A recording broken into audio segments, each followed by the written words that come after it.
ஐயா என்னய்யா? பசிக்குதுயா, ஏதாவது இருந்தா தர்மம் பண்ணுங்கயா. அடாடாடாடாடா, கொஞ்ச நேரத்துக்கு முன்னாடி வந்திருக்க கூடாது. நான் சாப்பிடாட்டாலும் பரவாயில்லன்னு அந்த நெய் பொங்கலை உனக்கே போட்டிருப்பனே. இவர் பெரிய பாரி வள்ளல் பரம்பரை, அப்படியே வாரி வழங்கிட போறாரு. இருக்கிறத பகிர்ந்ததுன்னா பசியே போயிரும்னு சொல்லுவாங்க.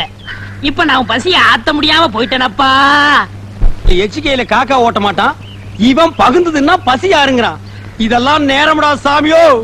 உதவி செய்யணும்னா எப்படி வேணாலும் செய்யலாம். இந்த ரூவா போய் சாப்பிடு. அவன் கிடக்குறாயா, எனக்கு நாணயம் தான் முக்கியம். என்னன்னா இந்த வீட்டு முன்னாடி வாழலையா கிடக்குது, என்ன விசேஷம்?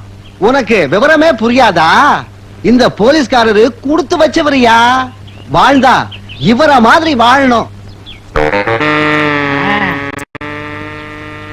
தினமும் நெய் பொங்கல் பாலும் பழமுமா சாப்பிடுறாரு.